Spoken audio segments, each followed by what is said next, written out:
2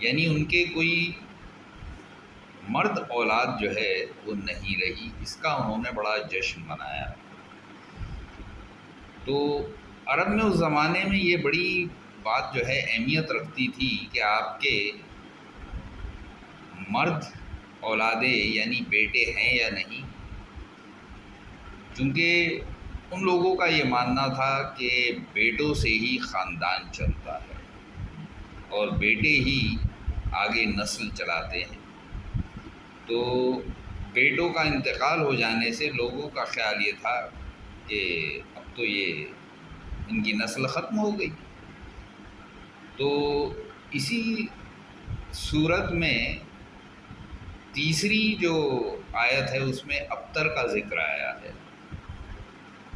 ابتر کا مطلب ہوتا ہے جڑ کٹا۔ تو وہ لوگ حضور صلی اللہ علیہ وسلم کو ابتر کہتے تھے، یعنی جڑ کٹا، کیونکہ ان کے کوئی بیٹا نہیں رہا تھا۔ تو اس طرح کے طعنے عاص بن وائل اور ابو لہب جیسے بڑے بڑے سردار اس طرح کی باتیں کیا کرتے تھے کہ ان کی تو بات ہی مت کرو، یہ تو اب بیکار ہو گئے، کچھ دن کی بات ہے، ان کے بعد ان کا کوئی نام لیوا نہیں رہے گا اور ان کا تو قصہ ختم ہو گیا، یہ ان کی سوچ تھی۔ تو حضور صلی اللہ علیہ وسلم کا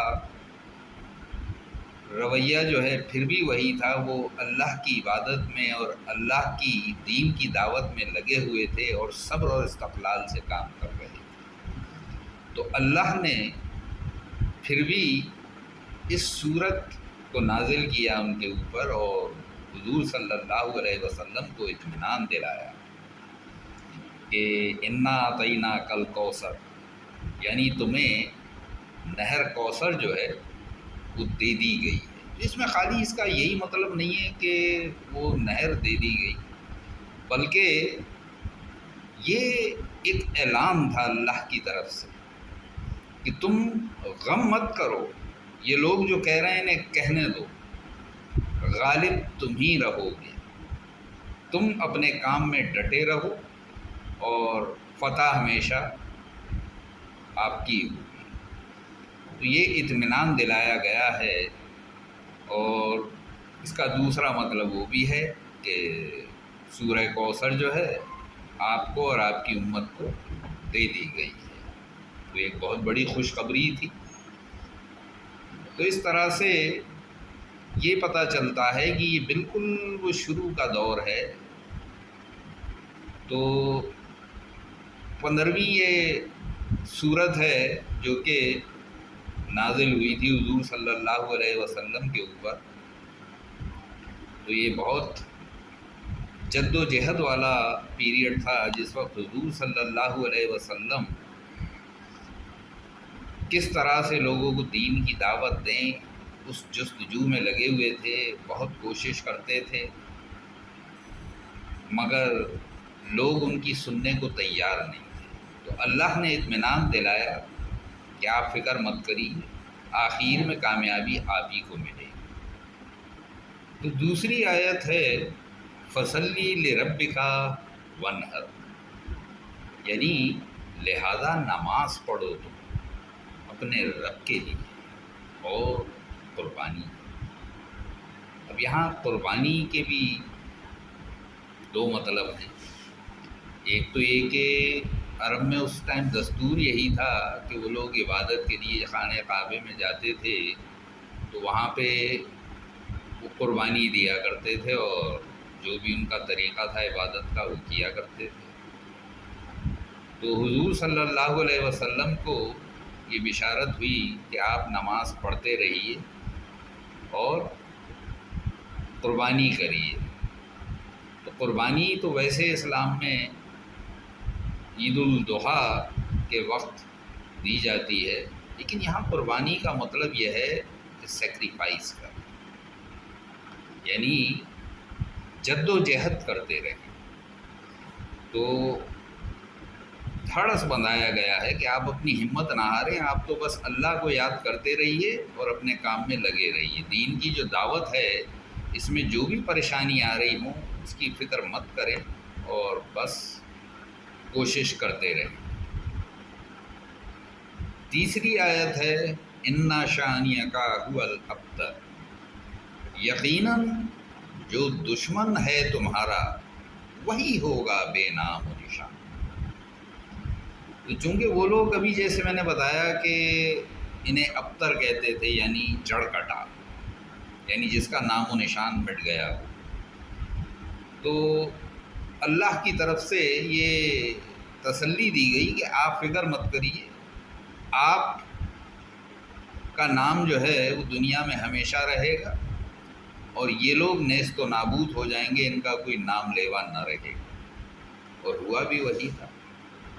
آپ نے جیسا دیکھا کہ مکہ فتح ہوئی، اس کے بعد لوگ غول کے غول، فوج در فوج اسلام میں شامل ہوتے چلے گئے، اور ان سرداروں کی اپنی اولادیں تک اسلام میں شامل ہو گئیں، تو ان لوگوں کے نام سے آج تک کوئی انہیں یاد نہیں کرتا۔ خالی حضور صلی اللہ علیہ وسلم کی دشمنی میں ضرور ان کو لوگ یاد کرتے ہیں ایک برے کے طور سے، لیکن کسی اچھائی میں آج تک ان کو کوئی نام نہیں لیتا، اور نہ ان کا کوئی کنبے کا پتہ ہے کہ کون سا ان کا کنبہ تھا اور وہ لوگ کہاں گئے۔ ان کے بچوں کا بھی کہیں سے حسب نسب اب نہیں ملتا۔ تو یا تو وہ جنگوں میں ختم ہو گئے، مارے گئے، اور یا وہ اسلام میں شامل ہو گئے۔ تو ظاہر ہے کہ جب اسلام میں شامل ہو گئے تو ان کی نسل تو اس سے نہیں چلے گی پھر۔ وہ جو نسل چلانا چاہتے تھے، یعنی اپنا وارث بنانا چاہتے تھے، وہ چاہتے تھے کہ یہ بھی بت پرستی کرتے رہیں، تو وہ سلسلہ تو ختم ہو گیا۔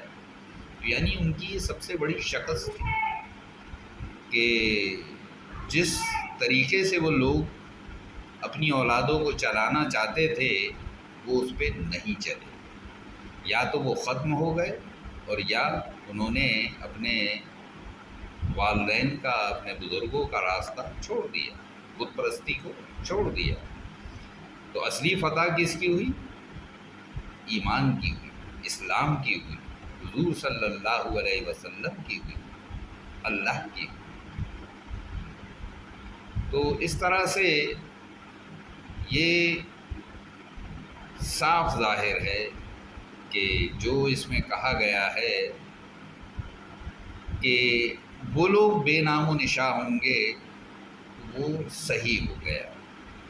وہ حضور صلی اللہ علیہ وسلم کو ابتر کہتے تھے، لیکن وہ سب خود ابتر ہو گئے، یعنی ان کی اولادیں جو ہیں ان کے کسی کام نہیں آئیں۔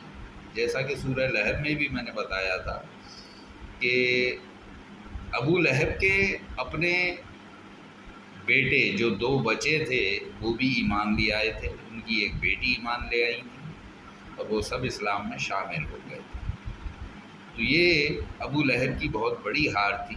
اس نے ساری زندگی اپنی آخری وقت تک کوشش کی، حضور سے عداوت کی، اور چاہا کہ میں روک دوں مگر نہیں روک سکا۔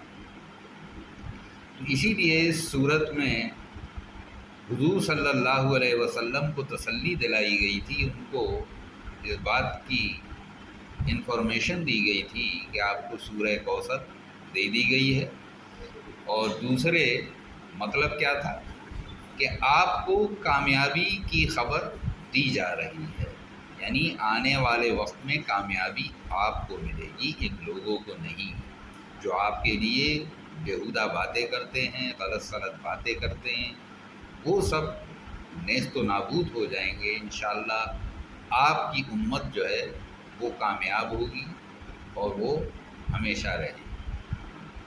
اللہ حافظ۔ صبر اسلامک فاؤنڈیشن۔ اگر آپ کو ہمارا چینل پسند آئے تو پلیز سبسکرائب کیجیے، لائک کیجیے، اور بیل آئیکن دبانا نہ بھولیں۔